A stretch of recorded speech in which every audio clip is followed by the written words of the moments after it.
Hello students. Today we will start with the second part of the chapter.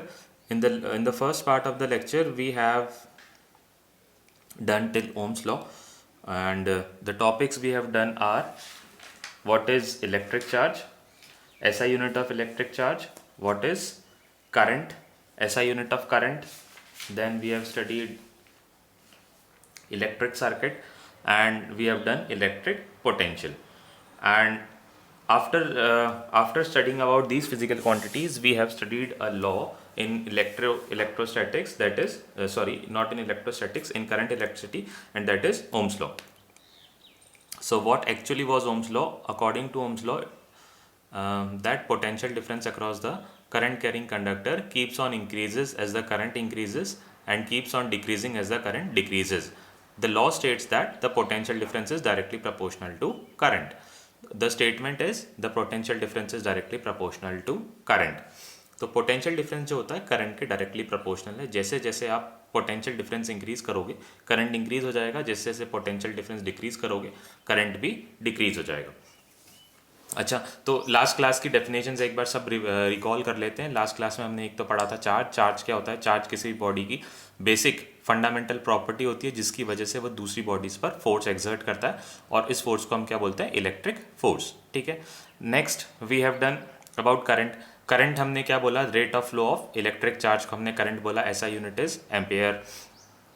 After that we have studied about electric circuit. Electric circuit क्या होता है, जो रास्ता हम current को offer करते हैं, इलेक्ट्रिक चार्जेस को ऑफर करते हैं फ्लो होने के लिए, उसी को हम क्या बोलते हैं, इलेक्ट्रिक सर्किट. इस सर्किट की या इस रास्ते की एक खास बात यह है कि जो रास्ता है वो कैसा होना चाहिए, क्लोज होना चाहिए. हमेशा क्लोज रहेगा तो ही चार्ज फ्लो करेगा, क्लोज नहीं होगा तो चार्ज फ्लो नहीं करेगा. इसके कुछ बेसिक कंपोनेंट्स भी हमने पढ़े थे, switch, load, source, ammeter, volt meter, ये सब. ठीक है. उसके बाद हमने पढ़ा था इलेक्ट्रिक पोटेंशियल. पोटेंशियल क्या होता है. अच्छा, चार्ज तभी फ्लो करता है जब दोनों कंडक्टर के दोनों टर्मिनल्स के बीच में पोटेंशियल डिफरेंस होता है. अब ये पोटेंशियल डिफरेंस होता क्या एग्जैक्टली.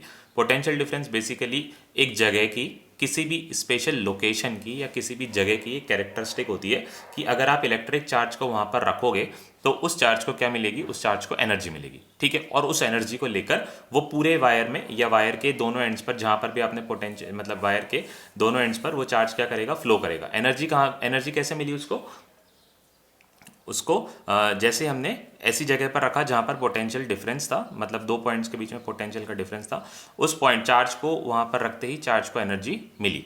ठीक है. अगर आपका पोटेंशियल डिफरेंस क्लियर नहीं है तो चैप्टर में आगे बढ़ने का कोई मतलब नहीं है.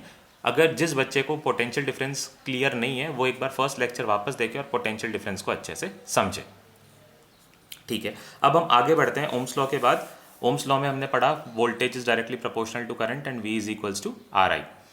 फिर हमने पढ़ा था ये जो कांस्टेंट है R is called the resistance of the conductor.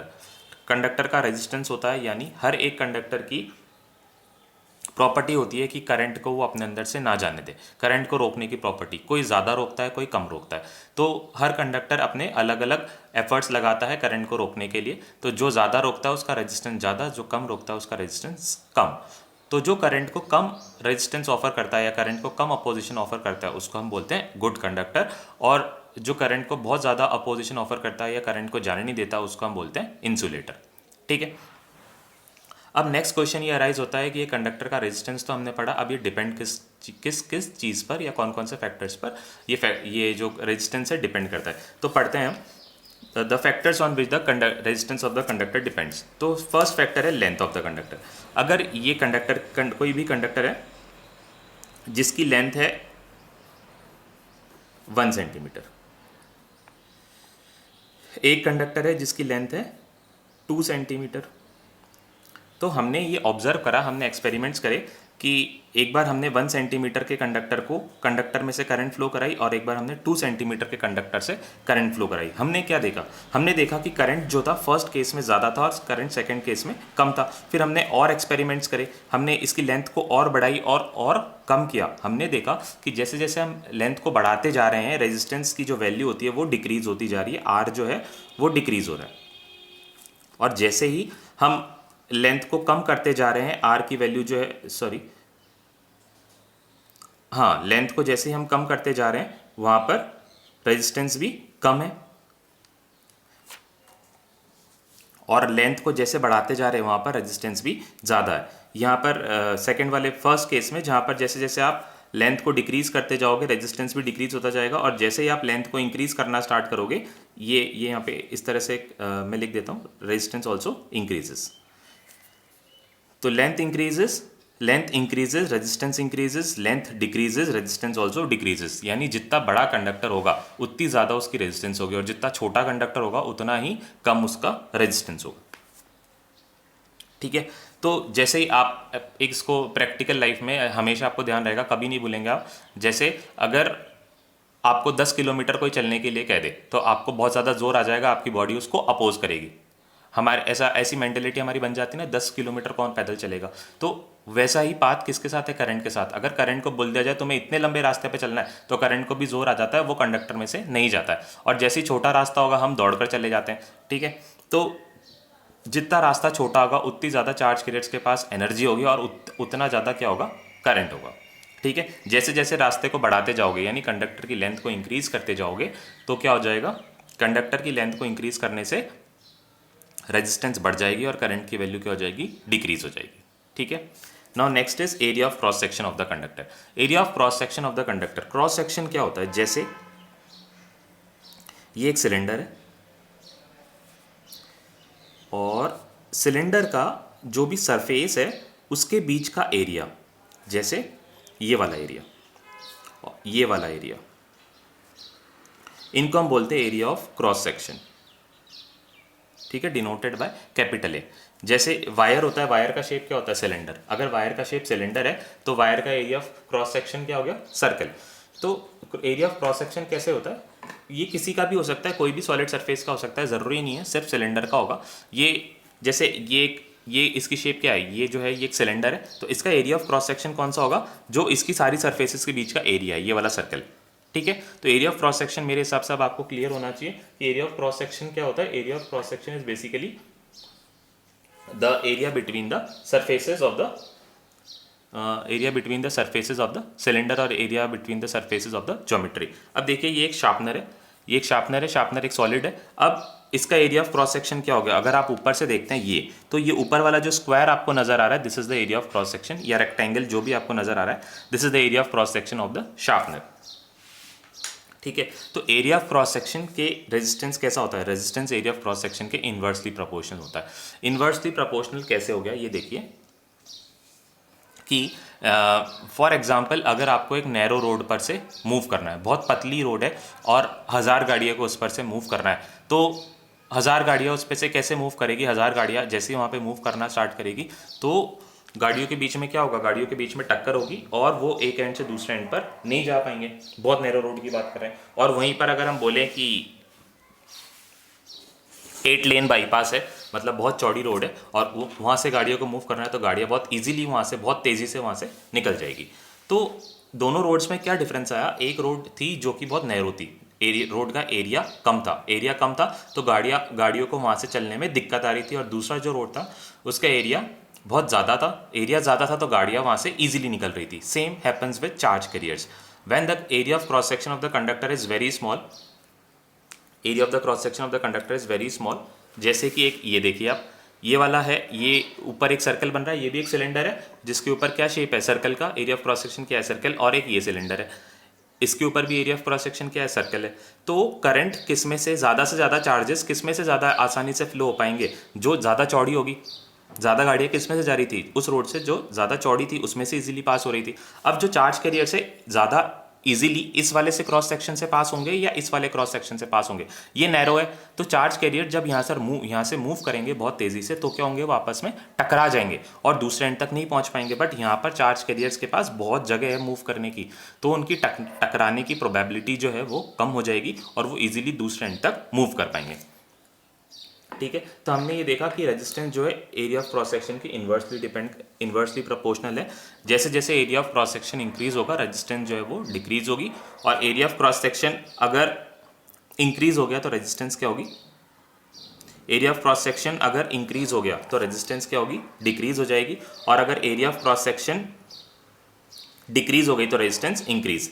जैसे किसी एक, ये यहाँ पर मैं दिखाता हूँ, एक सर्कल है, इसका एरिया ऑफ क्रॉस सेक्शन है 1 मीटर स्क्वायर, ये एक सर्कल है जिसका एरिया ऑफ क्रॉस सेक्शन है 100 मीटर स्क्वायर। तो रेजिस्टेंस किसमें से, किस कंडक्टर की रेजिस्टेंस जो है वो ज़्यादा होगी, रेजिस्टेंस किस कंडक्टर की ज़्यादा होगी, रेजिस्टेंस इस कंडक्टर की ज़्यादा होगी, क्योंकि यहाँ पर चार्ज कैरियर्स आपस में ज़्यादा कोलाइड करेंगे। यहाँ पर चार्ज कैरियर्स के पास मूव करने के लिए बहुत जगह, तो चार्ज कैरियर्स यहाँ से ज़्यादा इजीली निकल जाएंगे। तो रेजिस्टेंस किस में ज़्यादा है, रेजिस्टेंस फर्स्ट केस में ज़्यादा है, सेकेंड केस में रेजिस्टेंस कम है। करंट रेजिस्टेंस के इन्वर्सली प्रोपोर्शनल है, जिसमें रेजिस्टेंस कम वहाँ पर करंट ज़्यादा। तो करंट इधर रेजिस्टेंस कम और करंट ज़्यादा, और यहाँ पर रेजिस्टेंस ज़्यादा और करंट कम।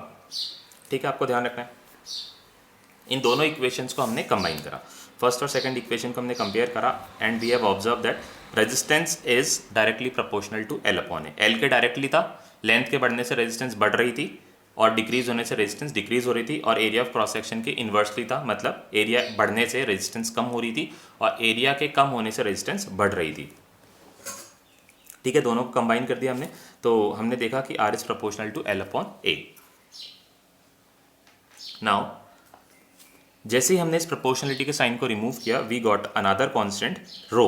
रो क्या है, rho is constant of proportionality. और रो को हमने कैसे डिफाइन करा है, रो इज डिफाइंड एज, रो को कैसे डिफाइन करना है, देखो हमारे पास कभी भी कोई नई टर्म आती है तो उसकी डेफिनेशन बनानी बहुत ईजी हो जाती है। अगर रो को आपको डिफाइन करना है तो रो को क्या करोगे आप, R इज इक्वल्स टू रो। रो को हम बोलेंगे रो इज द रेजिस्टेंस। रेजिस्टेंस कब है, जब उसका लेंथ भी 1 है और एरिया भी 1 है। इस फॉर्मूले में हमने L की वैल्यू क्या पुट करी, 1, और A की वैल्यू 1। अगर L और A दोनों 1 1 हो जाएंगे तो R इज इक्वल्स टू क्या हो जाएगा, रो हो जाएगा। अब R इज इक्वल्स टू रो, तो डिफाइन कैसे करोगे कि रो रेजिस्टेंस है, कब रेजिस्टेंस है, जब किसी भी कंडक्टर का लेंथ भी 1 है और एरिया भी 1 है। तो हमने डेफिनेशन भी यही बनाई है। Resistivity is defined as the resistance of a unit length of the conductor. Unit का मतलब 1, unit length of the conductor and unit cross section area, मतलब उसका एरिया भी 1 है और कंडक्टर की लेंथ भी 1 मीटर है। तो किसी भी कोई भी कंडक्टर, जैसे मान लीजिए ये कंडक्टर है, इसकी रेजिस्टिविटी क्या होगी, इसकी रेजिस्टिविटी निकालने के लिए हम क्या करें, हमने क्या करा, हम इस कंडक्टर का एक टुकड़ा काट के लाए जिसकी लेंथ थी 1 मीटर स्क्वायर और जिसका एरिया ऑफ क्रॉस सेक्शन भी कितना था, 1 मीटर स्क्वायर। ठीक है, दोनों 1 1 होने चाहिए। तो उस कंडक्टर की रेजिस्टेंस को हमने क्या बोला, resistivity. Resistivity is the resistance of the conductor of unit length, यानी 1 metre, and area of cross section 1 metre square. ठीक है, तो उसको हम क्या बोलते हैं, उसको हम रेजिस्टिविटी बोलते हैं। नाउ अब हमने देखा कि हम एक ये वायर हमने लगा, 5 वोल्ट का पोटेंशियल डिफरेंस था और हमने ये वाला वायर लगाया और हमने देखा कि इसमें से कुछ करंट फ्लो हो रही थी। ठीक है, अब सेम लेंथ का हम दूसरा कंडक्टर भी लेकर आ गए, ये वाला कंडक्टर लेके आए, इसकी लेंथ और उसकी लेंथ, दोनों की लेंथ जो है वो एग्जैक्टली सेम है। ये देख सकते हैं आप, दोनों की लेंथ जो है दीज आर एग्जैक्टली सेम। अगर इन दोनों की लेंथ एग्जैक्टली सेम है तो हमने देखा फिर भी करंट में से क्या आ रही है, करंट में डिफरेंस आ रहा है। करंट में डिफरेंस तो नहीं आना चाहिए क्योंकि दोनों का लेंथ सेम है। हमने पढ़ा था कि रेजिस्टेंस किस किस पर डिपेंड कर रहा है, रेजिस्टेंस लेंथ पर और एरिया पर डिपेंड कर रहा है। इसका लेंथ और इसका लेंथ, दोनों का लेंथ एग्जैक्टली सेम है, दोनों का एरिया एग्जैक्टली सेम है, बट फिर भी करंट अलग अलग आ रही थी। तो हमने ये देखा कि ये वाला जो मटेरियल है, ये मटेरियल अलग है और ये वाला मटेरियल जो है ये अलग है। तो इसीलिए जो रेजिस्टेंस है वो लेंथ और एरिया के साथ साथ किस पर डिपेंड करती है, वो लेंथ और एरिया के साथ साथ नेचर ऑफ मटेरियल पे भी डिपेंड करती है। मतलब जैसे अगर आप 1 मीटर का लंबा तार काट कर लाए, सिल्वर का, चांदी का 1 मीटर लंबा तार काट कर लाते हो और 1 मीटर लंबा तार आप लोहे का काट के लाते हो, तो आपने देखा कि चांदी में से ज़्यादा करंट पास हो रही है और लोहे में से कम करंट पास हो रही है। Reason is the resistivity of silver is very less. Silver is a very good conductor and iron as compared to silver is a bad conductor. Comparison to silver is a bad conductor. तो इसीलिए iron में से कम current pass हो रही थी और silver में से ज़्यादा करंट पास हो रही थी। तो ये रेजिस्टेंस लेंथ और एरिया के साथ साथ और किस पर डिपेंड करता है, रेजिस्टेंस लेंथ और एरिया के साथ साथ और डिपेंड करता है नेचर ऑफ द मटेरियल पर। कौन सा मटेरियल आप यूज़ कर रहे हो, सिल्वर यूज़ करोगे तो रेजिस्टिविटी कम होगी या रेजिस्टेंस जो है वो कम होगी, और कॉपर यूज़ करोगे तो रेजिस्टेंस सिल्वर के कंपैरेटिवली कम होगी। सबसे अच्छा कंडक्टर है सिल्वर, बट सिल्वर हम बेसिकली यूज़ नहीं करते क्योंकि सिल्वर की कॉस्टिंग बहुत ज़्यादा आ जाती है। एग्जाम में क्वेश्चन पूछा जाता है, why if the silver is the best conductor available then why don't we use silver in connecting wires, because silver is a very costly material. तो सिल्वर यूज़ ना करके हम सेकंड नंबर का जो अच्छा कंडक्टर है वो कौन है, कॉपर। तो सिल्वर की बजाय हम क्या यूज़ करते हैं, हम कॉपर यूज़ करते हैं। Copper is the good conductor after silver. और जिसको कॉपर भी महंगा लगता है वो एल्यूमिनियम यूज़ करता है। Aluminium is also a good conductor, it comes after copper. तो ये कॉपर और एल्यूमिनियम मोस्टली यूज़ होते हैं कनेक्शंस लगाने के लिए या वायर्स बनाने के लिए, ताकि जो हमारा खर्चा है वो कम हो और कंडक्टिविटी भी अच्छी बनी रहे। सिल्वर का कंडक्टिविटी तो बहुत अच्छी है बट महंगा बहुत आता है, हम उसको अफोर्ड नहीं कर सकते। ठीक है, तो अब रेजिस्टिविटी हमने पढ़ ली। रेजिस्टिविटी की ऐसा यूनिट पढ़नी बहुत ज़रूरी थी। देखो रेजिस्टिविटी क्या होता है, रेजिस्टिविटी का फॉर्मूला हमने यहाँ पर पढ़ा, R is equal to rho L upon A, rho L upon A. तो यहाँ से हमने रो की वैल्यू निकाली।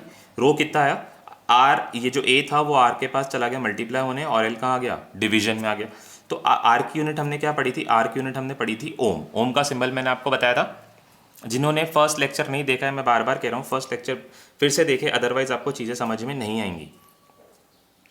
R is the symbol for ohm is the symbol for resistance, and area का symbol for unit of resistance, and area का unit क्या होता है, मीटर स्क्वायर, और लेंथ का यूनिट मीटर। तो मीटर्स m से मीटर स्क्वायर कैंसिल हो गया और बची क्या यूनिट, ओम मीटर।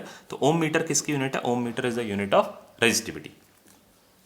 ठीक है, आई होप रेजिस्टिविटी मैंने आपको क्लियर कर दिया है। रेजिस्टिविटी क्या होती है, रेजिस्टिविटी भी रेजिस्टेंस है, बट उसकी एक शर्त है। क्या शर्त है, कि उसके लिए कंडक्टर का लेंथ और एरिया ऑफ क्रॉस सेक्शन कितना होना चाहिए, दोनों 1 1 होने चाहिए, तभी आपने उसको क्या बोला, रेजिस्टिविटी बोला। ठीक है, और रेजिस्टिविटी मटेरियल टू मटेरियल अलग अलग होती है। फॉर सपोज आप सिल्वर का 1 मीटर का तार काट कर लाए जिसका एरिया ऑफ क्रॉस सेक्शन 1 था, सेम आपने कॉपर के साथ किया, सेम आपने एल्यूमिनियम के साथ किया, सेम आपने आयरन के साथ किया, सेम आपने स्टील के साथ किया। ये सारे आपने अलग अलग मटेरियल्स ले लिए, सबका लेंथ 1 था और एरिया ऑफ क्रॉस सेक्शन 1 था। तो हमारे प्रीवियस स्टडी के अकॉर्डिंग हमने जो पढ़ा था कि रेजिस्टेंस लेंथ और एरिया पर डिपेंड करती है, तो सब में से करंट भी सेम होना चाहिए था। बट हमने क्या पाया, हमने पाया कि सब में करंट जो था वो अलग अलग आया। सब में करंट अलग अलग आया। इसका क्या मतलब है, कि इसका मतलब ये है कि लेंथ और एरिया के साथ साथ रेजिस्टेंस नेचर ऑफ मटेरियल पर भी डिपेंड करती है। नेचर ऑफ मटेरियल के लिए हमने जो यहाँ पर सिंबल लगा रखा है वो रो लगा रखा है। Rho is the resistivity of unit length and unit cross section area of the conductor. ऐसे unit of rho is ohm metre. पक्की ध्यान रखनी है, न्यूमेरिकल्स में यूनिट लगाकर नहीं आओगे आप एग्जाम में तो आपके मार्क्स वहाँ पर डिडक्ट हो जाएंगे। तो सारी ऐसा यूनिट जो मैं पढ़ा रहा हूँ सब आपको अच्छे से ध्यान रखनी है। ठीक है, अब हमारा नेक्स्ट टॉपिक है कॉम्बिनेशन ऑफ रेजिस्टर्स। अब जो कंडक्टर को अपोजिशन ऑफर करता है उस अपोजिशन को हमने बोला रेजिस्टेंस, और जो करेगा उसको हमने क्या बोला, रजिस्टर। ठीक है, तो जैसे आप कोई काम करते हो तो वो वर्क है और करने वाला कौन है, वर्कर। वैसे ही अपोजिशन को हमने बोला रेजिस्टेंस और अपोजिशन ऑफर करने वाले को हमने बोला रजिस्टर। ठीक है, अब ये रजिस्टर हमारे पास अवेलेबल है, इनकी बहुत सारी प्रैक्टिकल एप्लीकेशंस भी हैं और इनको कनेक्ट करने के भी बहुत अलग अलग तरीके हैं। जैसे फॉर एग्जांपल अगर आपको इलेक्ट्रिक आयरन बनाना है, इलेक्ट्रिक आयरन में आप चाहते हो कि इसमें से करंट जो है वो धीरे धीरे पास हो। करंट धीरे धीरे पास होगी तो वो जैसे करंट धीरे धीरे पास होगी वो जो कंडक्टर है मतलब या जो भी रजिस्टर है जो रेजिस्टेंस ऑफर कर रहा है वो ज़्यादा गर्म होगा। ये अभी हम पढ़ेंगे next topic heating effect of electric current में, कि जिसमें से भी करंट पास होती है वो क्या करती है, जिस भी कंडक्टर में से करंट पास होती है करंट क्या करती है, उस कंडक्टर को गर्म कर देती है। जितनी देर करंट किसी कंडक्टर में रुकती है कंडक्टर का टेम्परेचर जो है उतना हाई हो जाता है। तो अगर किसी कंडक्टर में से करंट धीरे धीरे पास होती है तो वहाँ पर उसका टेम्परेचर जो है वो ज़्यादा हो जाएगा। तो जहाँ पर हमें ज़्यादा रेजिस्टेंस चाहिए होता है, जहाँ पर हमें कम रेजिस्टेंस चाहिए होता है, उसके अकॉर्डिंग हमें रेजिस्टेंस को अरेंज करना पड़ता है। जैसे रेजिस्टेंस की बहुत सारी प्रैक्टिकल एप्लीकेशन है, टीवी के रिमोट में लगती है, टेलीविजन के अंदर खुद लगती है, फ्रिज में, हर जगह रेजिस्टेंस है, फैन में रेजिस्टेंस है। तो रेजिस्टेंस का कॉम्बिनेशन बनाना बहुत ज़रूरी है। आप रेजिस्टेंस को कैसे कनेक्ट करोगे कि आपने क्या करा, उसके रेजिस्टेंस को बढ़ा दिया।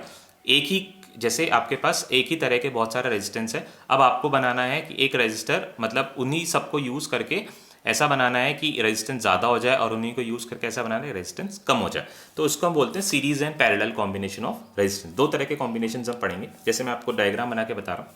देखिए ये हमारे दो पॉइंट्स हैं ए और बी। ठीक है, ए और बी के बीच में हमने एक दो, तीन रजिस्टर्स हमने लगा दिए, जिसको हमने बोला R1, R2 एंड R3। ये तीन रजिस्टर्स हमने ए और बी पॉइंट्स के बीच में लगा दिए। अब अगर आपको ए और बी से ए से लेकर बी तक जाना है, ए और बी के बीच में ट्रैवल करना है, मतलब आप तो नहीं करोगे, चार्ज ट्रैवल करेगा, चार्ज ट्रैवल करेगा ए और बी के बीच में। तो जो चार्ज है उसको रेजिस्टेंस 1 से भी जाना पड़ेगा, 2 से भी जाना पड़ेगा, 3 से जाना पड़ेगा। चार्ज के पास कोई चॉइस नहीं है यहाँ पे, चार्ज के पास सिर्फ एक ही रास्ता है। तो ऐसा रास्ता जहाँ पर चार्ज को सारे रजिस्टर्स को क्रॉस करके जाना पड़े, इस तरह के कॉम्बिनेशन को हम बोलते हैं सीरीज कॉम्बिनेशन।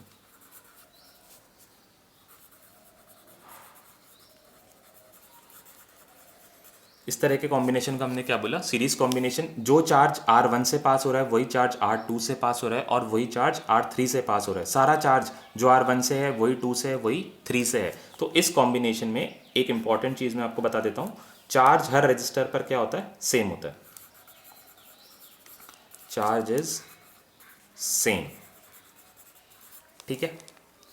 और हर रजिस्टर के अक्रॉस जो भी बैटरी लगाकर पोटेंशियल डिफरेंस आप बनाओगे, हर रेजिस्टेंस के अक्रॉस जो पोटेंशियल डिफरेंस होता है वो अलग अलग होता है।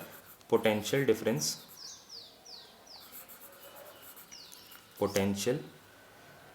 Is different.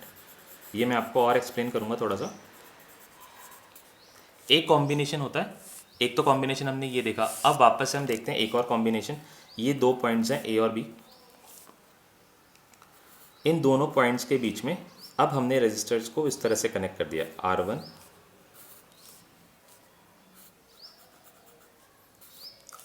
R2 and R3।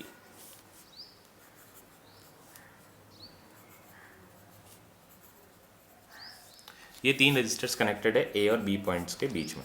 अब जो चार्ज यहाँ से आ रहा है, और अब ये चार्ज जो यहाँ पर पहुँचा, अब यहाँ पर पहुँचने वाले चार्जेस के पास तीन रास्ते हैं बी तक जाने के लिए।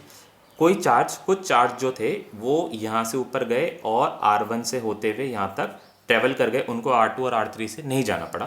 कुछ चार्ज जो थे वो सीधे यहाँ से यहाँ तक पहुँच गए, उनको R1 और R3 से नहीं जाना पड़ा। और कुछ चार्जेस ऐसे थे जो R3 से होते हुए यहाँ तक पहुँच गए, उनको R1 और R2 से नहीं जाना पड़ा। तो ऐसा कॉम्बिनेशन जहाँ पर चार्ज के पास दोनों टर्मिनल्स के बीच में ट्रेवल करने के एक से ज़्यादा रास्ते हो, उसको हमने क्या बोला है, पैरेलल कॉम्बिनेशन। इस तरह का जो कॉम्बिनेशन होता है उसको हम बोलेंगे parallel combination. This type of combination is called parallel combination. अब पैरेलल कॉम्बिनेशन में क्या चीज़ अलग अलग हो गई, यहाँ पर कुछ चार्ज जो थे R1 से अलग गए, R2 से अलग गए, R3 से अलग गए। तो चार्ज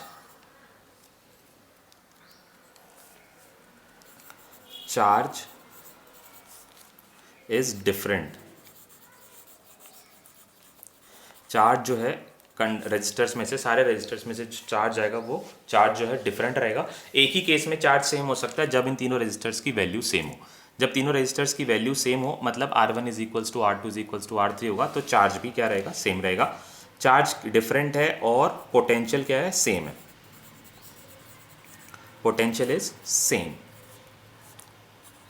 अभी जब हम सर्किट बनाएंगे कंप्लीट, तो मैं आपको ये भी बताऊंगा कि पोटेंशियल सीरीज़ में डिफरेंट और पैरेलल में सेम क्यों होती है। अभी आप दो पॉइंट्स को आप पक्का ध्यान कर लीजिए कि सीरीज़ में क्या क्या चीज़ सेम होती है। सीरीज़ में चार्ज सेम होता है और पोटेंशियल डिफरेंट होता है। पैरेलल में क्या सेम होता है, पैरेलल में पोटेंशियल सेम होता है और चार्ज डिफरेंट होता है। ये चीज़ें हमें ध्यान रखनी है, क्योंकि बार बार हमें इन्हीं चीज़ों को यूज़ करके, इन्हीं कंसेप्ट को यूज़ करके प्रॉब्लम्स को सॉल्व करनी है। ठीक है, तो अब हम स्टार्ट करते हैं सीरीज़ कॉम्बिनेशन को डिटेल में पढ़ना। Next topic is series combination.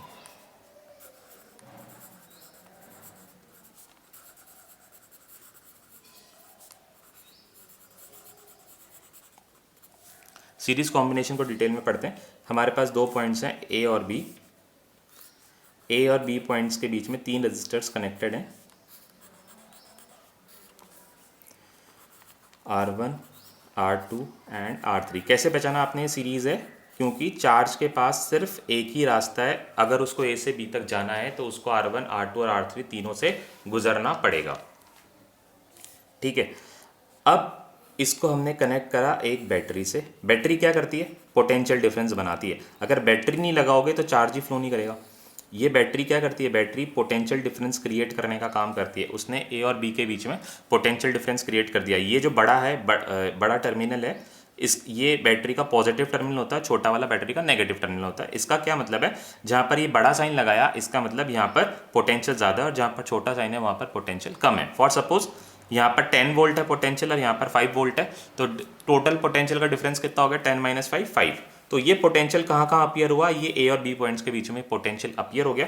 अब ए और बी पॉइंट्स के बीच में, जो कि पहले सेम पोटेंशियल पर थे, बैटरी लगाने के बाद इनके पोटेंशियल अलग अलग हो गए। तो अब चार्ज फ्लो करेगा कहाँ से? ए से बी तक। जब चार्ज ए से बी तक फ्लो कर रहा है तो उसको तीनों रेजिस्टर्स को क्रॉस करना पड़ रहा है। तीनों रेजिस्टर को क्रॉस करना पड़ेगा, और चार्ज क्या है? सब में सेम है। चार्ज सब में सेम है और रेजिस्टर तीनों को क्रॉस करना पड़ रहा है। तीनों को क्रॉस करने के लिए उसको 3 बार अलग अलग काम करना पड़ेगा। ठीक है, तो अगर तीनों में अलग अलग काम करना पड़ेगा तो तीनों की एनर्जी भी अलग अलग, और एनर्जी को हम किससे डिनोट करते हैं? पोटेंशियल से। क्योंकि हमने पोटेंशियल के बारे में क्या पढ़ा था? पोटेंशियल किसी भी लोकेशन की एक कैरेक्टरिस्टिक होती है जिसकी वजह से वहां पर रखे चार्ज को एनर्जी मिलती है। अब ये तीनों अलग अलग रजिस्टर्स में से क्रॉस हो रहे हैं, तो तीनों के पास पोटेंशियल भी अलग अलग आया। R1 के अक्रॉस पोटेंशियल था V1, R2 के अक्रॉस पोटेंशियल था V2 और R3 के अक्रॉस पोटेंशियल था V3। मतलब अगर चार्ज यहाँ से पास हो रहा है तो उसके पास उसको कितनी एनर्जी मिल जाएगी? उसको जो एनर्जी मिलेगी वो अलग एनर्जी मिलेगी। चार्ज अगर यहाँ से R2 से क्रॉस हो रहा है उसको एनर्जी अलग मिलेगी, और चार्ज अगर यहाँ से क्रॉस हो रहा है उसको एनर्जी अलग मिलेगी। डिपेंड कर रहा है, क्योंकि यहाँ पर तीनों जगहों पर पोटेंशियल अलग अलग होगा। चार्ज सेम है बट रेजिस्टेंस अलग है। चार्ज तो सेम है सब में से, बट रेजिस्टेंस अलग है, इसलिए पोटेंशियल भी अलग अलग होगा। और यहाँ पर टोटल पोटेंशियल जो हमने अप्लाई करा है, टोटल काम जो हमें करना है ए से चार्ज को ए से बी तक ले जाने के लिए, वो टोटल काम कितना है? वो टोटल काम V है। और हमने R1 को क्रॉस करने में V1 काम करा दिया, R2 को क्रॉस करने में V2 काम करा दिया, R3 को क्रॉस कराने में V3 काम करा दिया। टोटल काम कितना है? V। टोटल V है। तो और हमने काम को टुकड़ों में करा है, R1 के अक्रॉस अलग, R2 के अक्रॉस अलग, R3 के अक्रॉस अलग। तो टोटल काम जो है कितना हो जाएगा? तीनों का सम हो जाएगा। V is equals to V1 plus V2 plus V3। ये पोटेंशियल भी एक तरह की एनर्जी है, बस डिफरेंस क्या है? ये यूनिट चार्ज के लिए एनर्जी है। पोटेंशियल को आप एनर्जी कब बोलोगे? कि जब हम यूनिट चार्ज की बात कर रहे हैं। मतलब R1 पर रखा हुआ यूनिट चार्ज का मतलब 1 कूलम का चार्ज। R1 पर रखा हुआ 1 कूलम का चार्ज जो एनर्जी एक्वायर करेगा उसी को हम क्या बोलते हैं? पोटेंशियल। अब 1 कूलम के अलावा, 1 कूलम के अलग से, या 1 मतलब आप बात कर दीजिए 1 कूलम के अलावा जो भी हम चार्ज रखते हैं उसके अकॉर्डिंग उसको एनर्जी मिल जाएगी। But potential is the energy acquired by unit charge जो यहाँ पर रखा जाएगा। अगर 1 कूलम का चार्ज हमने यहाँ पर रखा, उसने जो एनर्जी एक्वायर करी उसको हमने क्या बोला? पोटेंशियल। तो जैसे जैसे चार्ज को बदलते जाओगे पोटेंशियल भी उसके अकॉर्डिंग वो अक्वायर करेगा, मतलब उसके अकॉर्डिंग वो एनर्जी अक्वायर करेगा। पोटेंशियल तो यूनिट चार्ज के लिए एनर्जी है, और हमने यहाँ पर यूनिट चार्ज के अलावा 1 कूलम के अलावा कोई दूसरा चार्ज रखा तो वो पोटेंशियल के अकॉर्डिंग अलग अलग एनर्जी अक्वायर करता रहेगा। बट टोटल एनर्जी क्या होगी? तीनों एनर्जीज का क्या होगा? सम होगा। ठीक है, अब यहाँ पर हम चाहते हैं कि हम एक ऐसा फॉर्मूला बनाएं कि, या एक ऐसा सर्किट बनाएं जिस सर्किट में ताकत हो तीनों की, R1, R2 और R3 की ताकत अकेले में हो। तो हम चाहते हैं कि हम एक ऐसा सर्किट बनाए जिसके अंदर R1, R2, R3 अकेले की ताकत हो। R1 की ताकत प्लस R2 की ताकत प्लस R3 की ताकत इक्वल टू किसके बराबर है? ये हम रख देते हैं। ये जो रेजिस्टेंस हमने लगाया है नए सर्किट में, इसकी ताकत किसके बराबर है? इन तीनों के इक्वल है। तो हमने इसको बोला R इक्विवेलेंट। R इक्विवेलेंट मतलब एक ऐसा रेजिस्टेंस जिसकी ताकत तीनों के बराबर हो। ठीक है, वो तीनों के अकॉर्ड जो काम तीनों मिलकर कर सकते हैं वही काम ये अकेला कर सकता है। इसको हमने क्या बोला? इक्विवेलेंट रेजिस्टेंस, जो तीनों के बराबर काम कर सकता है। ठीक है, तो V1 की वैल्यू क्या होगी? V1 हमने फॉर्मूला क्या पढ़ा ओम्स लॉ के अंदर? V is equals to I into R। यहाँ पर अगर चार्ज सेम है, सब में से सेम चार्ज फ्लो हो रहा है, rate of flow of charge. Rate of flow of charge क्या होता है? करंट। अगर सब में चार्ज सेम है तो करंट भी सब में क्या होगी? Same.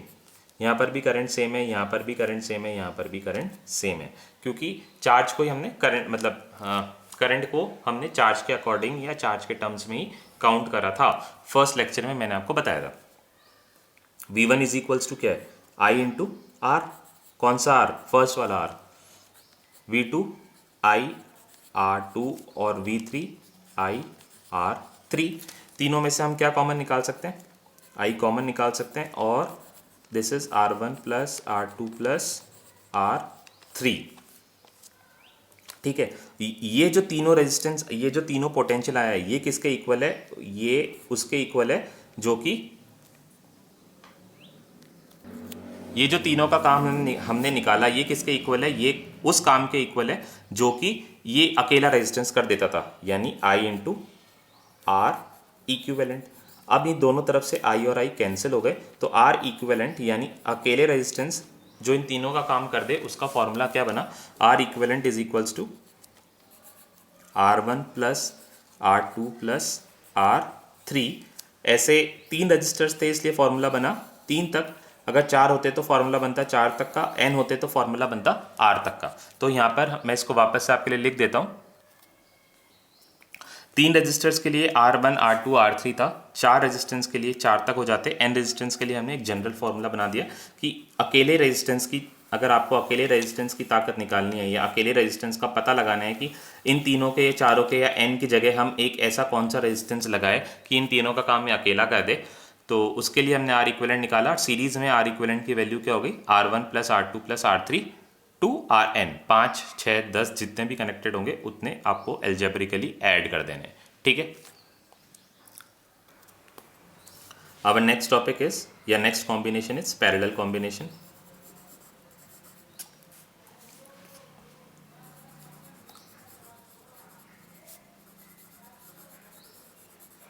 Our next topic is parallel combination।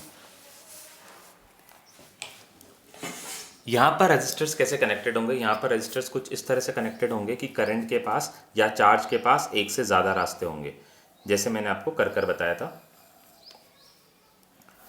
हमारे 2 टर्मिनल्स A और B, this is A terminal, this is B terminal, और इन दोनों A और B के बीच में 3 रजिस्टर्स कनेक्टेड हैं, R1 R2 एंड R3, और A और B टर्मिनल्स को हमने एक बैटरी से कनेक्ट कर दिया जिसका पोटेंशियल, बैटरी और सेल जिसका पोटेंशियल है V वोल्ट। दोनों में डिफरेंस क्या होगा बैटरी और सेल में? अगर ये एक यूनिट मैंने बनाई है, दिस इज सेल, ठीक है, और ऐसी ये 1 2 3 ऐसे 3 सेल्स को जोड़कर मैंने एक सोर्स रेडी किया है, एक सोर्स तैयार करा है, इसको अपन बोलते हैं बैटरी। जहाँ पे एक से ज़्यादा सेल्स इन्वॉल्व हो, और जहाँ पर सिंगल सेल इन्वॉल्व हो उसको अपन बोलते हैं सेल। ठीक है, combination of cells is called a battery. अब यहाँ पर करंट के पास 3 रास्ते हैं। टोटल करंट यहाँ से निकल रही है, I करंट निकल रही है, और करंट यहाँ पर जाके बट गई। I1 R1 में से चली गई, I2 R2 से चली गई, I3 R3 से चली गई। अब करंट, जो I3 करंट है उसको R1 और R2 से जाने की ज़रूरत नहीं है, जो I1 करंट है उसको R2 और R3 से जाने की ज़रूरत नहीं है, I2 को R1 और R3 से जाने की ज़रूरत नहीं है। ठीक है, ये तीनों करंट अलग अलग रजिस्टर से निकली और यहाँ पर आके वापस से इकट्ठी हो गई। I1 I2 I3 को जोड़कर क्या बन गया? वापस से I बन गया, और I करंट आ गया इस बैटरी के अंदर। तो टोटल करंट जो बैटरी से निकली थी I, वो किसके इक्वल होगा? वो इक्वल होगा I1 I2 और I3 के। अब यहाँ पर पोटेंशियल सेम क्यों है, मैं आपको वापस से एक्सप्लेन कर देता हूँ। वहाँ पर मैंने आपको बताया था, मैं आपको एक्सप्लेन करूँगा। यहाँ पर देखिए कि तीनों के अक्रॉस हमने बोला था पोटेंशियल सेम रहता है। पोटेंशियल सेम इसलिए रहेगा क्योंकि तीनों पॉइंट्स के बीच में, मतलब तीनों रास्तों के बीच में, तीनों रास्ते A और B पॉइंट्स के बीच में, तो जब जब रास्ते सेम पॉइंट्स के बीच में सेम पॉइंट्स को कनेक्ट कर रहे हो, ऐसे रास्ते जो कि सेम पॉइंट्स को कनेक्ट कर रहे हो, जैसे ये सारे रास्ते कौन कौन से पॉइंट्स को कनेक्ट कर रहे हैं? A और B को कनेक्ट कर रहे हैं। तो जब सारे रास्ते 2 सेम पॉइंट्स को कनेक्ट कर रहे हो तो उनके बीच का पोटेंशियल जो है वो सेम रहेगा, क्योंकि हमने बोला था कि पोटेंशियल क्या होता है? पोटेंशियल किसी जगह की मतलब किसी जगह की कैरेक्टरिस्टिक होती है। तो अब जब रास्ता ही सेम है तो जगह भी सेम है। अगर जगह सेम है तो उस जगह का जो पोटेंशियल है वो हमेशा क्या रहेगा? सेम रहेगा। A और B आप सीनियर क्लासेस में जाकर पढ़ेंगे कि जो इलेक्ट्रिक एनर्जी होती है वो डिपेंड नहीं करती रास्ते पर, वो डिपेंड करती है सिर्फ इनिशियल और फाइनल पॉइंट्स पर। तो इनिशियल और फाइनल पॉइंट्स जब सब में सेम थे इनिशियल और फाइनल पॉइंट जब सब में सेम थे तो सबके अक्रॉस जो एनर्जी है वो भी सेम होनी चाहिए, क्योंकि इलेक्ट्रिक एनर्जी सिर्फ डिपेंड करती है इनिशियल और फाइनल पॉइंट्स पर, वो डिपेंड नहीं करती। अब उसको कहीं से भी घुमाकर सेम पॉइंट पर ले आओ तो उसका पोटेंशियल उतना ही रहेगा, क्योंकि इलेक्ट्रिक एनर्जी जो है वो किस पर डिपेंड नहीं करती, रास्तों पर डिपेंड नहीं करती, सिर्फ इनिशियल और फाइनल पॉइंट्स पर डिपेंड करती है। अब हम चाहते हैं एक ऐसा सर्किट बनाना जिसके अंदर जो रेजिस्टेंस हम लगाए उसकी ताकत हो इन तीनों के कॉम्बिनेशन के बराबर। ठीक है, V वोल्ट, करंट वही है I। अब ये जो रेजिस्टेंस है, इस रेजिस्टेंस को हमने बोला R इक्विवेलेंट, और इसकी जो ताकत है वो किसके बराबर है, इन तीनों के बराबर है। ठीक है, तो फॉर्मूला क्या होता है, I हमने पढ़ा था V is equals to I R. अगर V is equals to I R है तो I की वैल्यू क्या हो गई, V अपॉन R। ठीक है, तो I1 की वैल्यू क्या हो गई, V upon R equivalent, sorry I1 is V upon R1। I2 की वैल्यू क्या हो गई, I2 किस में से जा रहा है, R2 में से जा रहा है, तो V अपॉन R2। पोटेंशियल सब में सेम है तो इसलिए हम पोटेंशियल को अलग नहीं लिख रहे, पोटेंशियल तीनों का क्रॉस क्या है, V है, और I3 में से V अपॉन R3। ये तीनों किसके इक्वल हो जाएंगे, किस करंट के इक्वल हो जाएंगे, V अपॉन R इक्विवेलेंट। मतलब इन तीनों की जगह अगर एक रजिस्टर लगा दिया जाए जिसकी वैल्यू R इक्विवेलेंट हो तो इफेक्ट जो होगा वो सेम रहेगा। ठीक है, अब हमने क्या करा, V अपॉन R इक्विवेलेंट, और यहाँ पर सब में V था तो हमने V को कॉमन ले लिया, अंदर बचा 1 upon R equivalent R1 plus 1 upon R2 plus 1 upon R3, तो V से V कैंसिल हो गया। ठीक है, this is 1 upon R equivalent is equals to 1 upon R1 plus 1 upon R2 plus 1 upon R3। तीन रजिस्टर्स थे इसलिए यहाँ पर R3 तक आया, अगर 4 होते तो 4 तक जाता, और N होते तो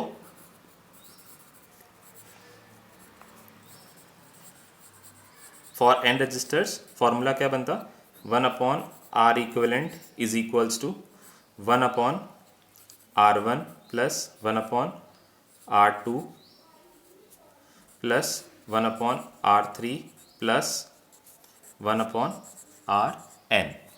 ठीक है, this is the general formula for the parallel combination of n parallel resistors in connected in parallel. ठीक है,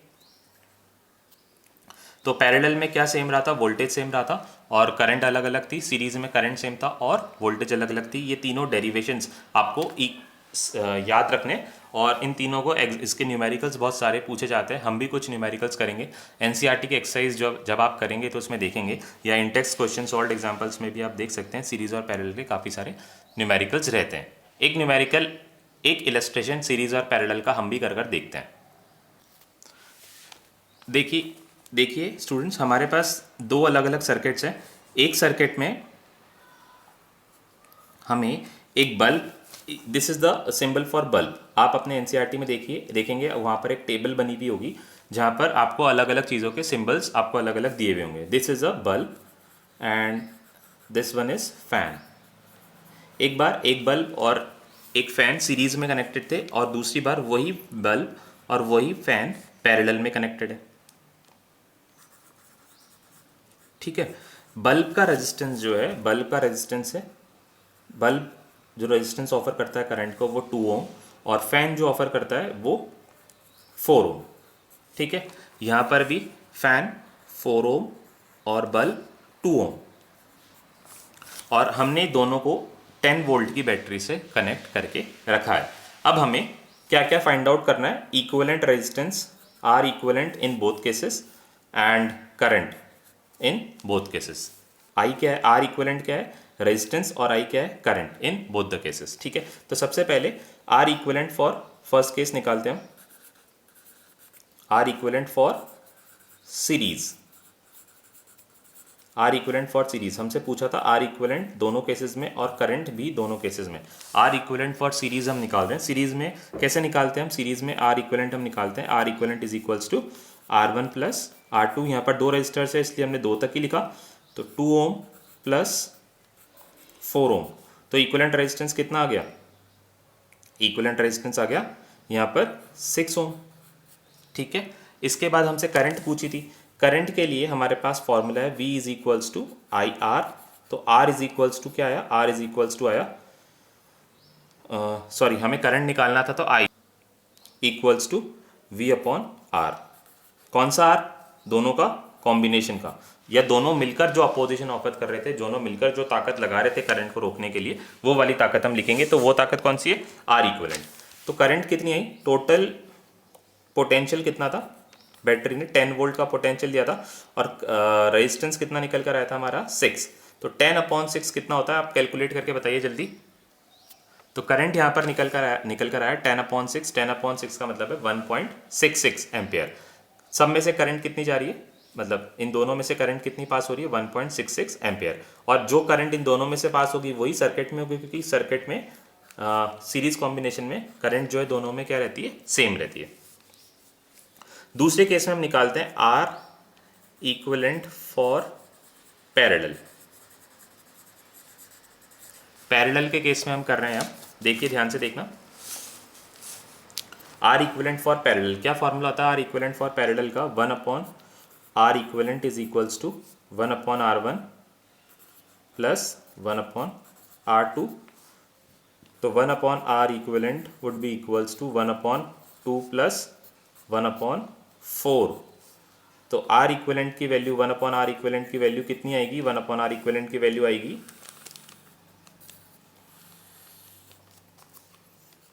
एलसीएम 2 और 4 का एलसीएम कितना होता है? 4, 2 plus 1, it is equals to 3/4। तो R equivalent comes out to be 4/3, क्योंकि 3/4 किसकी वैल्यू आई थी? 3/4 आई थी 1/R इक्विवेलेंट की वैल्यू। तो R इक्विवेलेंट की वैल्यू क्या हो जाएगा? R इक्विवेलेंट निकालने के लिए हमें 1/R इक्विवेलेंट का रेसिप्रोकल करना पड़ा, तभी तो R इक्विवेलेंट ऊपर आया। तो यहाँ पर भी इसका रेसिप्रोकल करेंगे, तो रेजिस्टेंस आया 4/3 ओम। 4/3 ओम इज इक्विवेलेंट टू 1.33 ओम। यहाँ पर दोनों की जो ताकत थी, वो ताकत जो है करंट को रोकने की ताकत, वो कम हो गई। यहाँ पर करंट को रोकने की ताकत कितनी थी? 6। यहाँ पर करंट को रोकने की ताकत कितनी हो गई? 1.33। अब हम करंट निकालते हैं। इस केस में करंट कितना होगा? Current is equals to V/R equivalent. तो V की वैल्यू कितनी है? V is 10 and R equivalent हमने कितना निकाला? 4/3। तो 3 कहाँ पर आ जाएगा? 10 के पास ऊपर मल्टीप्लाई होने, कैंसिल आउट करते हैं इसको। 2 2s are 4 and 2 5s are 10. This is 5 3s are 15/2 ampere. 15/2 कितना होता है? 7.5 एम्पियर। तो करंट हमें कौन से केस में ज़्यादा मिली? करंट हमें सेकंड केस में ज़्यादा मिल रही है। कितनी करंट मिल रही है? देखिए आप सब देख सकते हैं, करंट इज 7.5 एम्पियर। और यही दोनों जब हमने सीरीज में लगाया तो हमें करंट कितनी मिल रही थी? 1.66 एम्पियर। तो आप कौन सा कॉम्बिनेशन घर में लगाना पसंद करोगे? जहाँ पर करंट ज़्यादा होगी या जहाँ पर करंट कम होगी? यहाँ पर करंट कम है, तो इसकी जो फैन की घूमने की ताकत है, बल्ब का ग्लो करने की एनर्जी है, वो सारी एनर्जी कम हो जाएगी। क्योंकि अभी आप आगे पढ़ोगे कि पावर जो होता है प्रोडक्ट होता है किसका? पोटेंशियल और करंट का। यहाँ पर करंट ही कम हो गई तो फैन की पावर कम हो जाएगी, बल्ब की पावर कम हो जाएगी। यहाँ पर करंट ज़्यादा है तो फैन की भी पावर ज़्यादा रहेगी और बल्ब की भी पावर ज़्यादा रहेगी। तो हम किस में कनेक्ट करना पसंद करते हैं? अप्लायंसेस को, हम सारे अप्लायंसेस को पैरेलल में कनेक्ट करना पसंद करते हैं। तो इसका ये मतलब नहीं है कि सीरीज कॉम्बिनेशन की इंपॉर्टेंस नहीं है, उसकी इंपॉर्टेंस जो है वो अलग इंपॉर्टेंस है। जहाँ पर आपको करंट कम चाहिए होगी वहाँ पर आप सीरीज में कनेक्ट करेंगे, और जहाँ पर करंट ज़्यादा चाहिए होगी वहाँ पर आप पैरेलल में कनेक्ट करेंगे। तो हम घरों में जहाँ पर हमें चाहिए कि फ़ैन हमारा तेज़ चले या फिर बल्ब जो है पूरी एनर्जी से ग्लो करे, वहाँ पर हम घरों में इन डिवाइसेस को पैरेलल में कनेक्ट करते हैं। पैरेलल में कनेक्ट करने से पावर ज़्यादा रहती है। और ऐसा भी होता है कि जैसे मान लीजिए हमारा ये वाला बल्ब जो है ये ख़राब हो गया। अब बल्ब ख़राब हो गया, इस केस में यहाँ पर बल्ब खराब होता तो रास्ता तो बल्ब और फैन में जाने के लिए एक ही था। अगर बल्ब खराब हो गया तो करंट जो है बल्ब से फैन में नहीं जा पाएगा।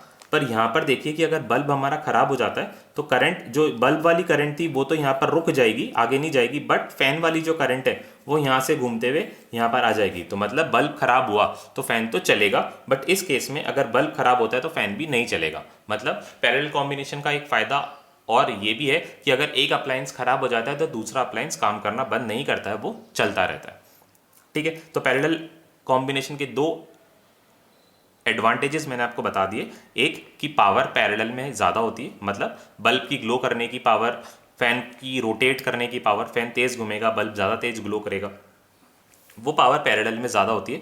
और पावर पैरेलल में क्या होता है कि एक अप्लायंस अगर ख़राब हो जाता है, मतलब अगर बल्ब या फैन में से कोई एक ख़राब हो जाता है, तो दूसरा अपना काम जो है नॉर्मली करेगा, उसके काम में कोई इंपैक्ट नहीं पड़ेगा। बट सीरीज़ में अगर एक ख़राब हो जाता है तो दूसरा भी नहीं काम कर पाएगा। ठीक है, अब हमारा नेक्स्ट टॉपिक है heating effect of electric current. Heating effect of electric current, this is the last topic of our chapter. And what is heating effect of electric current? जैसे अभी मैं आपको रेजिस्टेंस समझा रहा था, तो मैंने आपको बताया था कि करंट जिस भी डिवाइस से पास होती है वहाँ पर हीट जनरेट होती है। जैसे आपने देखा होगा कि कई देर तक अगर आप कंप्यूटर पर काम कर रहे होते हो तो कंप्यूटर जो है वो गर्म हो जाता है। कई देर तक अगर मोबाइल को आप यूज़ कर रहे हो तो मोबाइल भी गर्म हो जाता है। बहुत सारी देर अगर आपने एसी चला दिया तो एसी भी गर्म हो जाता है। तो इसीलिए ये एडवाइस किया जाता है आपको कि किसी भी इलेक्ट्रिकल अप्लायंस को कंटिन्यूअसली आप उस पर काम ना करें। या फिर मॉडर्न टेक्नोलॉजीज़ कुछ ऐसी भी आ गई हैं कि जो ये हीटिंग इफेक्ट कम से कम करिए। हीटिंग कम से कम करने के लिए हम चाहेंगे कि करंट अप्लायंस में ज़्यादा देर ना रुके, तो करंट जल्दी से पास हो जाए। तो अच्छे से अच्छे कंडक्टर्स हम डिज़ाइन कर रहे हैं जिससे कि क्या होते हैं, करंट जल्दी से पास हो जाएगा और हीटिंग इफेक्ट कम होगा। जिस कंडक्टर में करंट जितना ज़्यादा देर ठहरेगा, जितना ज़्यादा रुकेगा, मतलब या फिर हम बोलें धीरे धीरे पास होगा, तो उसका हीटिंग इफेक्ट जो है वो ज़्यादा होगा क्योंकि उसमें करंट ज़्यादा देर रुक रही है। ठीक है, तो ऐसे पहले जो कंप्यूटर्स थे, लैपटॉप्स थे, उनको ये एडवाइस किया जाता था कि एयर कंडीशनर रूम में ही रखना है। पर अभी जो कंप्यूटर्स बन रहे हैं मॉडर्न टेक्नोलॉजी में, इनको हम ज़रूरी नहीं है इनको हम एयर कंडीशनर रूम में ही रखें, इनको हम कहीं पर भी रख सकते हैं। क्योंकि अभी मॉडर्न टेक्नोलॉजी के अकॉर्डिंग यहाँ पर इन्वेंशंस ऐसी हो गई है कि हमने इस तरह के रजिस्टर्स हमने बना लिए हैं कि जो करंट को जल्दी से जल्दी पास करा देता है और अपना काम भी कर देता है। तो करंट कम देर अगर ठहरती है किसी भी कंडक्टर में, अगर कम देर करंट रेस्ट करती है या धीरे धीरे अगर करंट जल्दी निकल जाती है, पहले धीरे धीरे जा रही थी तो ज़्यादा गर्मी कर रही थी, अब अगर करंट जल्दी निकल जाती है तो गर्मी भी कम करेगी, यानी हीट भी कम करेगी। ठीक है, तो this is about heating effect of electric current. तो बेसिकली ये जो हीटिंग इफेक्ट होता है ये होता क्यों है? जैसे मान लीजिए एक चार्ज यहाँ से फ्लो कर रहा है और दूसरा चार्ज यहाँ से फ्लो कर रहा है। दोनों के पास क्या है, एनर्जी है। एक चार्ज आ रहा है वो यहाँ से ही आ रहा है। ये सारे चार्ज क्या करना चाहते हैं, ये सारे के सारे चार्ज, ये कंडक्टर मैंने बनाया है, इस कंडक्टर के एक एंड से दूसरे एंड पर जाना चाहते हैं।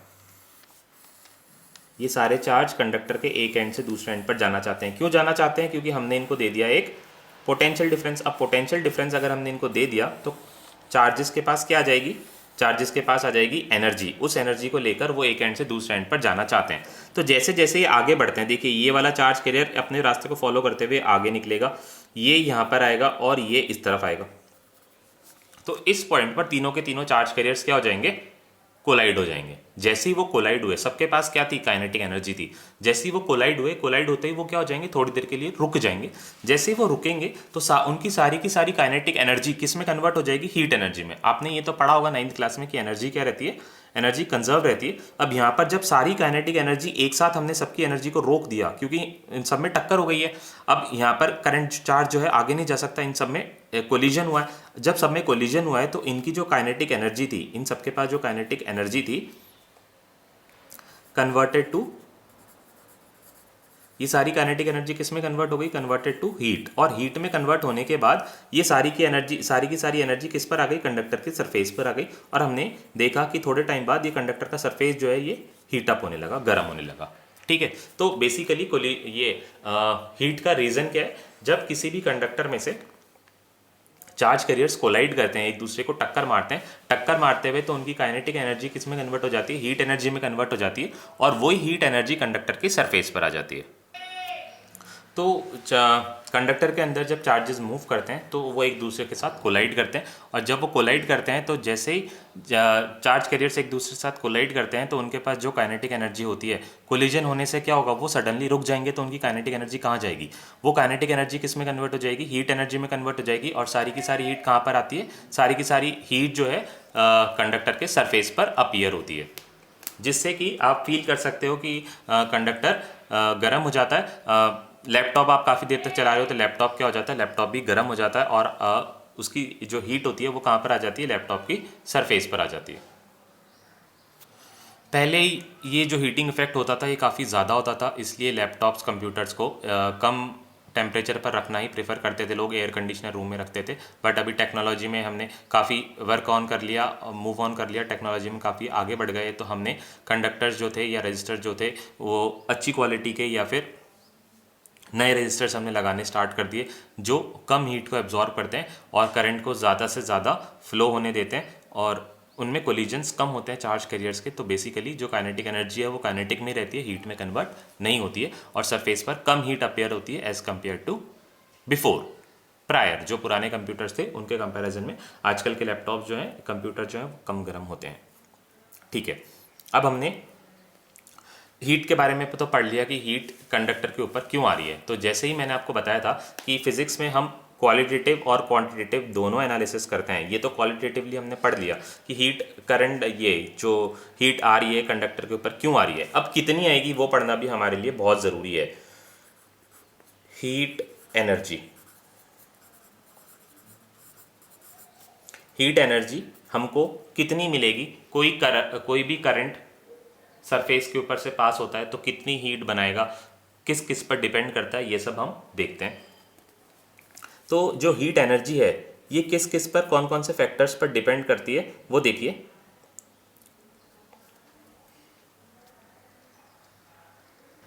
तो ये डिपेंड करेंगी अलग अलग कंडीशंस पर कि कभी तो ये डिपेंड करेगी पोटेंशियल डिफरेंस पर, कभी डिपेंड करेगी ये करंट पर, कभी डिपेंड करेगी ये रेजिस्टेंस पर। तो बहुत सारे अलग अलग फॉर्मूले हम यहाँ पर बनाएंगे, बट अप्लाई कौन सा करना है, अप्लाई आप वो वाला करेंगे जिसमें क्वेश्चन में कोई दो तीन में से कोई एक चीज़ आपको कांस्टेंट दे रखी होगी। जैसे मैं अभी बताता हूँ कि आपको कैसा फॉर्मूला कैसे अप्लाई करना है। तो पहले हम heat energy, heat which is the form of energy, energy क्या होता है, work done per unit charge. Electric energy का फॉर्मूला होता है work done per unit charge. एक यूनिट चार्ज को मूव कराने में हमने जो भी वर्क करा है उसको तो हम इलेक्ट्रिक पोटेंशियल बोलते हैं। एक मिनट, इसको इस तरह से समझिए कि एनर्जी ये जो भी इलेक्ट्रिक एनर्जी, जो भी इलेक्ट्रिक वर्क के बारे में हमने पढ़ा है, इलेक्ट्रिक पोटेंशियल में मैंने आपको एक डेफिनेशन बनाई थी, इलेक्ट्रिक पोटेंशियल क्या होता है, work done per unit charge. तो ये जो भी वर्क डन है वो in the form of energy, या फिर हमारे केस में, इस केस में क्या है, हीट एनर्जी है। तो यहाँ पर मैं हीट लिख देता हूँ, यही वाला वर्क जो है, यही वाली जो एनर्जी है वो हीट का काम कर रही है। वर्क डन क्या होता है, work done per unit charge, V का फॉर्मूला हमने क्या पढ़ा था, W upon Q, this is work done per unit charge. तो वर्क डन कितना हो जाएगा, Q into V, Q into V is heat एक यूनिट चार्ज के लिए। ठीक है,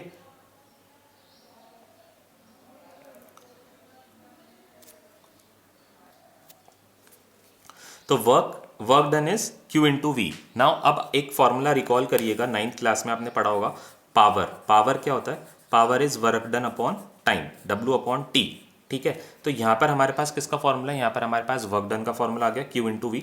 अगर आपको पावर निकालना है, पावर निकालने के लिए हम क्या करते हैं, वर्क डन को टाइम से डिवाइड कर देते हैं। यहाँ पर हमने वर्क डन को टाइम से डिवाइड कर दिया, और अगर इस तरफ डिवाइड किया तो यहाँ पर भी करना पड़ेगा, Q upon T into V. ठीक है, वर्क डन अपॉन टाइम, ये क्या बनता है, पावर। कौन सा पावर, इलेक्ट्रिक पावर। जहाँ पर जिस भी एनर्जी की बात हो रही है तो पावर उसी से इंटर रिलेटेड होगा। हम यहाँ पर इलेक्ट्रिक एनर्जी या फिर इलेक्ट्रिक हीट की बात कर रहे हैं, तो पावर भी कौन सी होगी, electric power. Power is equals to Q upon T. Q upon T first class में आपने पढ़ा था कि चार्ज अपॉन टाइम, तो Q अपॉन टी क्या हो जाएगा, करंट I इंटू वी। ठीक है, I is equals to Q upon T हमने फर्स्ट क्लास में पढ़ा था, तो Q अपॉन टी को हमने क्या बना दिया, I बना दिया, I इंटू वी। तो पावर, इलेक्ट्रिक पावर कितना हो जाएगा, V into I। This is the formula for electric power.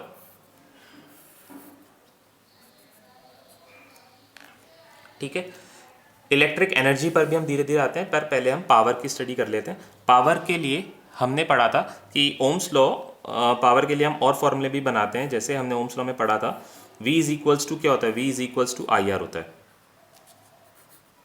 Ohms law के according V is equals to क्या होता है, आई आर होता है, this is according to Ohm's law.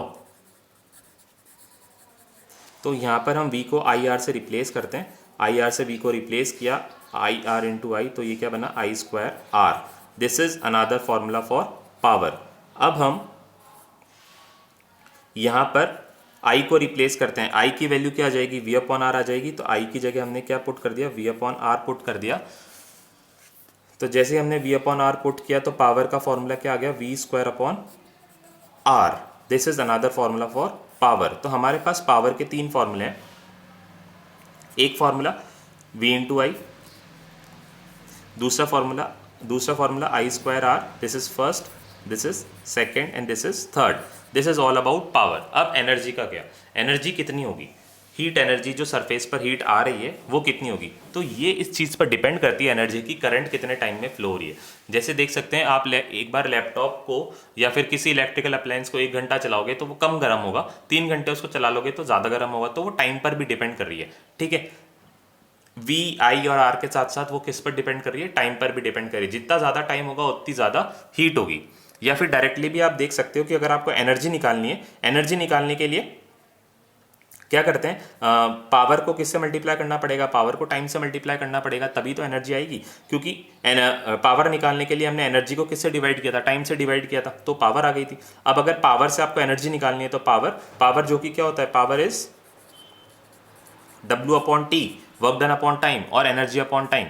अगर आपको वर्क डन निकालना है तो आपको क्या करना पड़ेगा, पावर को टाइम से मल्टीप्लाई करना पड़ेगा। तो ये जितने भी हमने तीनों फॉर्मूले पढ़े हैं, इसमें हम सारे फॉर्मूले में एनर्जी निकालने के लिए क्या करते हैं, एनर्जी निकालने के लिए हम सबको टाइम से मल्टीप्लाई कर देते हैं। हीट एनर्जी, फर्स्ट फॉर्मूला हमने पावर का पढ़ा था, power is equals to V into I.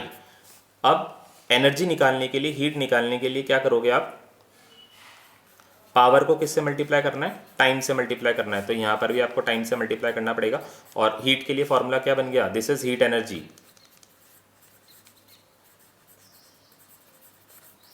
Heat energy is VIT, this is first formula. Second formula हमने पढ़ा था आई स्क्वायर आर। तो हीट कितनी हो जाएगी, heat is equals to I square R T. This is formula for power, I square R, उसको हमने time से मल्टीप्लाई कर दिया तो क्या आ गया, आई स्क्वायर आर। एक और फॉर्मूला हमने क्या पढ़ा था हीट के लिए, V स्क्वायर, पावर के लिए हमने पढ़ा था V स्क्वायर अपॉन आर, तो पावर के लिए V square upon R into T. तो दीज 3 जो कि पावर के फॉर्मूले थे, उन तीनों को टाइम से मल्टीप्लाई करके हमने हीट का फॉर्मूला बना दिया। This is first, this is second and this is third. अब आपके पास 3 फॉर्मूले हैं, आपको यूज कौन सा करना है, इसकी एप्लीकेशन आप कैसे इसको यूज करोगे, तो वो चीज हमें देखनी पड़ेगी। जैसे फॉर एग्जाम्पल आपको क्वेश्चन में दिया गया है कि ये तीनों रजिस्टर्स जो हैं, फॉर एग्जाम्पल ये तीनों रजिस्टर्स जो हैं ये सीरीज में कनेक्टेड है। अब आपको क्या करना है, आपको इन तीनों से पावर और हीट कैलकुलेट करनी है, ठीक है। आपको कुछ भी डेटा दिया हुआ रहेगा। अब आपको फॉर्मूला कौन सा अप्लाई करना है, यहाँ पर V है, आपको पता है सीरीज कॉम्बिनेशन में क्या चीज़ कांस्टेंट रहती है, सीरीज कॉम्बिनेशन में हमेशा करंट कांस्टेंट रहता है और वोल्टेज वेरी करता है। तो आपको वो फॉर्मूला यूज़ ही नहीं करना जिसमें क्या आ रहा हो V, जो वेरिएबल हो और फॉर्मूले में आ रहा हो, तो आपको वो यूज़ ही नहीं करना। आपको वही फॉर्मूला यूज़ करना है जिसमें चीज़ जो है वो कांस्टेंट हो। तो देखिए VIT, इसमें भी V आ रहा है, और V स्क्वायर अपॉन आर, इसमें भी V आ रहा है। V किस में नहीं आ रहा, आई स्क्वायर आर टी में। तो इस केस में आप फॉर्मूला क्या अप्लाई करोगे, आई स्क्वायर आर पावर के लिए, और हीट के लिए क्या अप्लाई करोगे, हीट के लिए अप्लाई करोगे आई स्क्वायर आर टी। या ये फॉर्मूला आप अप्लाई करोगे पावर और हीट निकालने के लिए, अगर आपको इस तरह से बोल दिया जाए कि तीनों रेजिस्टर्स किस में है, सीरीज में। अगर फॉर एग्जांपल इन्हीं तीनों रेजिस्टेंस को आपको पैरेलल में कनेक्ट करके दे दिया जाए कि तीनों रेजिस्टर्स जो हैं वो पैरेलल में कनेक्टेड है, अब आप हीट निकाल के बताओ। तो पैरेलल में क्या कांस्टेंट रहता है, पोटेंशियल तीनों में से कांस्टेंट रहता है, और करंट जो है तीनों में डिवाइड हो जाती है। तो करंट के बारे में हमें नहीं पता कि किस में से कितनी जा रही है, बट हमें पता है कि पोटेंशियल सब में क्या है, कांस्टेंट है। अगर पोटेंशियल सब में कांस्टेंट है तो हमें ऐसा फॉर्मूला नहीं लेना जिसमें करंट आ रहा हो। तो करंट किस किस में आ रहा है, फर्स्ट में आ रहा है करंट, फर्स्ट में करंट आ रहा है, सेकंड में आ रहा है करंट, सेकंड में भी करंट आ रहा है। तो इन दोनों को यूज नहीं करना। यूज किसको आपको करना है, यूज आपको ये वाले फॉर्मूले को करना है, V स्क्वायर अपॉन आर। तो पावर क्या हो गया, power is equals to V square upon R, और हीट क्या हो जाएगी, heat is equals to V square upon R into T.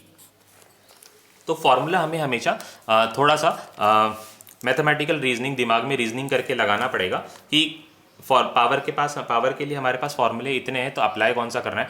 तो अप्लाई वही वाला फॉर्मूला करना है जिसके अंदर कोई एक फिजिकल क्वांटिटी कांस्टेंट रह रही हो। जैसे इस केस में करंट कांस्टेंट था, तो हमने पर पोटेंशियल तीनों में अलग अलग था, तो हमने क्या करा, हमने उन फॉर्मूले को यूज़ नहीं करा जो चीज़ जिसमें वेरिएबल आ रहा हो। वेरिएबल कौन है, पोटेंशियल, तो हमने वो फार्मूला यूज़ नहीं करा जिसमें वेरिएबल आ रहा हो। पोटेंशियल वेरिएबल है, तो हमने फर्स्ट और थर्ड फार्मूला यूज़ नहीं करा। कौन सा वाला फार्मूला किया, सेकंड वाला फार्मूला यूज़ किया।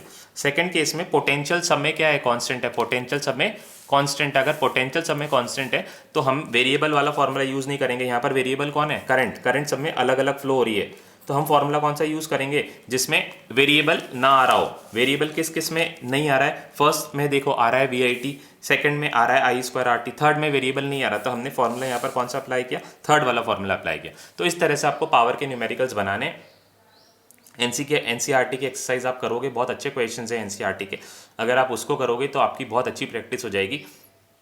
हम कोशिश करेंगे कि इसके अंदर हम एक डाउट क्लास भी रख लें जिसके अंदर हम न्यूमेरिकल्स, अलग अलग न्यूमेरिकल्स, थोड़े सीरीज एंड पैरेलल कॉम्बिनेशन के न्यूमेरिकल्स भी हम उसके अंदर हम करेंगे, और पावर के भी न्यूमेरिकल्स हम करेंगे, तो आपके कंसेप्ट जो हैं और क्लियर हो जाएंगे। आज हमने क्या क्या पढ़ा, आज हमने रेजिस्टिविटी के बारे में पढ़ा, फिर हमने सीरीज एंड पैरेलल कॉम्बिनेशन देखा, फिर हमने देखा कि पैरेलल कॉम्बिनेशन के एडवांटेजेस क्या है। एक इलस्ट्रेशन के थ्रू हमने देखा कि पैरेलल कॉम्बिनेशन में करंट ज़्यादा आती है, करंट ज़्यादा होगी तो पावर भी ज़्यादा होगी, और अगर पावर ज़्यादा होगी तो जो डिवाइसेस कनेक्टेड है वो ज़्यादा एफिशिएंटली वर्क करेंगे, और ज़्यादा एफिशिएंटली वर्क करेंगे तो हमारा काम जो है वो आसान बनाएंगे। तो हम घरों में डोमेस्टिक यूज़ में पैरेलल कॉम्बिनेशन काम में लेते हैं क्योंकि उसमें पावर ज़्यादा होती है, और उसका एक और एडवांटेज ये है कि अगर एक डिवाइस ख़राब हो जाएगी तो दूसरी device as it is function करेगी, उसमें ख़राब नहीं होती है। मतलब एक डिवाइस ख़राब हो जाएगी तो दूसरी ऑटोमेटिकली ठीक से काम करेगी, दूसरी डिवाइस काम करना बंद नहीं करेगी। जबकि सीरीज़ में एक डिवाइस ख़राब होती है तो सारी की सारी डिवाइसेस काम करना जो है वो बंद कर देंगी, ठीक है, क्योंकि करंट को सब में से पास होकर जाना पड़ता है। अगर एक बीच में से कोई रास्ता टूट गया तो करंट जो है अपना सर्किट जो रास्ता है वो पूरा नहीं कर पाएगी, और करंट फ्लो नहीं करेगी तो एक भी डिवाइस काम नहीं करेगा। जबकि पैरेलल में ऐसा नहीं होता, एक खराब हो जाती है तो बाकी सारी डिवाइसेस अपना अपना काम एफिशिएंटली करती रहती है, ठीक है। फिर हमने पढ़ा heating effect of electric current. Heating होता है because of the collisions of the charge carriers. Collisions होते हैं जब चार्ज कैरियर्स के बीच में, तो उनकी काइनेटिक एनर्जी किस में कन्वर्ट हो जाती है, इलेक्ट्रिकल एनर्जी में, उनकी काइनेटिक एनर्जी हीट एनर्जी में कन्वर्ट हो जाती है, जो कि कंडक्टर के सरफेस पर आ जाती है, और कंडक्टर क्या होता है, गर्म होने लगता है। तो उसके अपने ही प्रैक्टिकल एप्लीकेशंस होते हैं। कंडक्टर जो होते हैं जब वो गर्म होता है तो उसके अपने ही प्रैक्टिकल एप्लीकेशंस होते हैं, उसके अपने ही प्रैक्टिकल एप्लीकेशंस होते हैं। Human is a very clever, बहुत चालाक होता है इंसान। इंसान को जो भी मिल रहा होता है उससे वो अपना काम कैसे ना कैसे निकाल ही लेता है। तो अगर किसी कंडक्टर में से करंट जा रही है और कंडक्टर को गर्म कर रही है तो ह्यूमन ने अपना काम निकाल लिया। ह्यूमन ने उससे क्या करे, उससे कपड़े प्रेस करने स्टार्ट कर दिए, इलेक्ट्रिक आयरन। आयरन यूज करते हो आप कपड़ों को प्रेस करने के लिए, और क्या करते हैं हम, केक बनाने के लिए अवन यूज़ करते हैं, जो कि कैसे होता है, प्रैक्टिकल एप्लीकेशन हीटिंग इफेक्ट पर बेस्ड है कि उसके अंदर जो रजिस्टर्स लगे हुए रहते हैं वो काफ़ी गर्म होता है, और उससे जो हीट जनरेट होती है उससे खाना हम गर्म कर सकते हैं, उससे हम केक बना सकते हैं। और हेयर स्ट्रेटनर,